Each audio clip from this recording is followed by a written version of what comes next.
Hello, fourth graders. What we're going to do now, after you've drawn your silhouette, you've traced it in Sharpie, drawn all your lines with your ruler, and then traced those lines in Sharpie as well, you're ready to start filling in with patterns. When you fill in with patterns, I want you to stick with just black or gray. You can use black or gray washable markers. I did not have a gray version of this.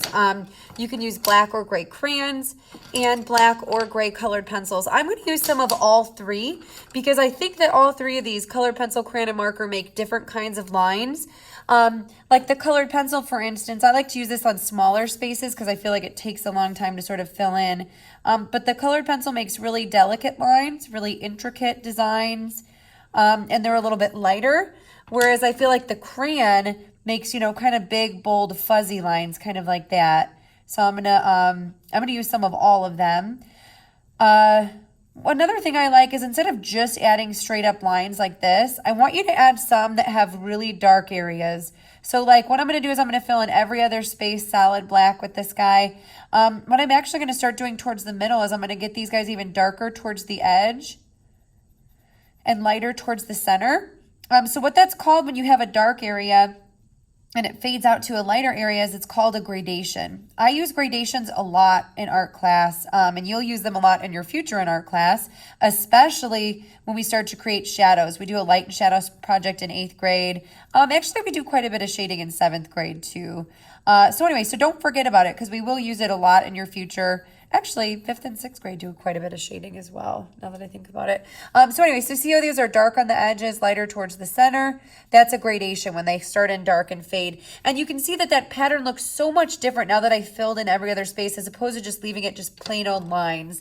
Actually, what I could do on this one too, if I wanted to have some of these become a little bit more detailed, is instead of leaving it just a really skinny line like that, I could go in and I could make one area of the line a little bit thicker.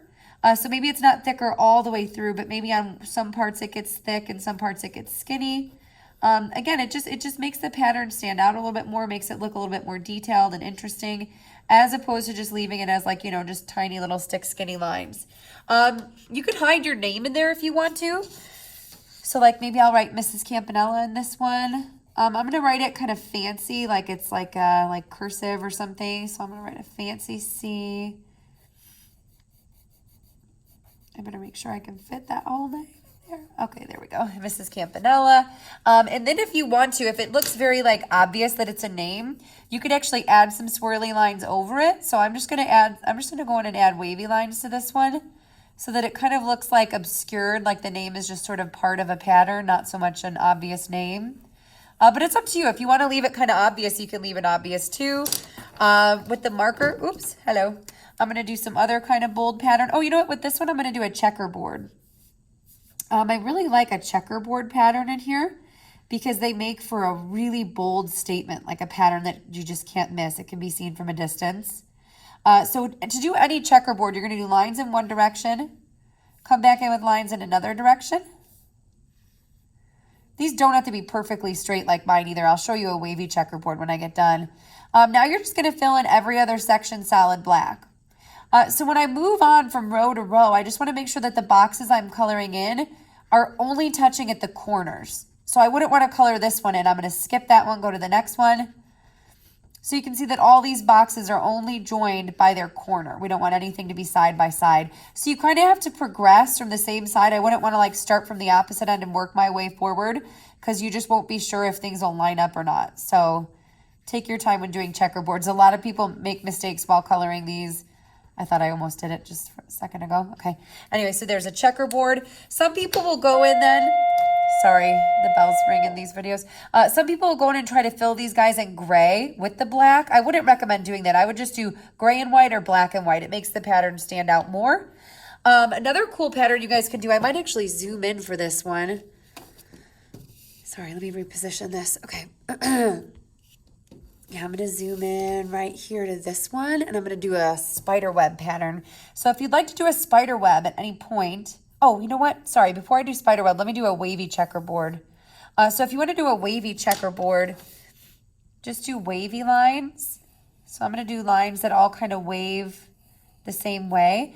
And then I'm going to do another set of wavy lines over that. And now you can still color in every other one that touches at the corner. And you'll get more of like a wavy checkerboard kind of look.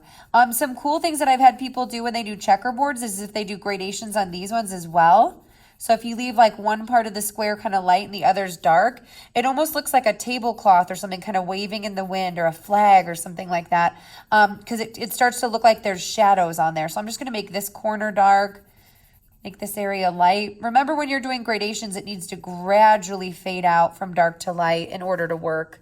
Okay, now I'm jumping back to spider web, guys. Can you see where, oh man, you couldn't see that, could you? Sorry. Anyway, that's the wavy checkerboard there. All right, here's spider web. So for the spider web, I'm going to do a dot right here in the middle. Can you see now? Yeah, okay. And then I'm going to do lines that radiate out towards the edges. And now I'm going to do lines that curve to connect all these lines. So I'm going to do curvy lines that connect them. These curvy lines are going to dip in towards that center dot and then kind of work their way back out when they touch the lines like this. Now the fun thing about a spider web is you can kind of just keep going. You don't have to stop when you hit your line. Just go out past it, get a little wider, and just keep trucking until you can't go anymore. That's why I think that these are fun, because it's a really kind of quick way to fill up a space, but also looks really cool. You know what, I'm going to make this go a little bit further on the inside, and I'm going to add some lines to these areas, like where they're kind of wide on the corner. So I'm going to keep going in towards the center. You might need to do a practice version of this spider web before you do it on the project. By the way, on the project, I wouldn't recommend doing this in pencil first. I would just go right in with the colored pencil or the, marker or whatever else we're using. I'm going to zoom out so you can see all those. So yeah, so going with anything black or gray, except for pencil. I don't want you to be filling in gray with pencil, mainly because pencil smears and it ends up looking kind of messy. And just fill the entire head in with patterns. Try and keep them inside though. Don't do anything in the background. Okay, good luck, guys. Okay, here's a finished version of the Super Silhouette project. So remember, just pack in those patterns inside the head and leave the area outside blank. Good luck.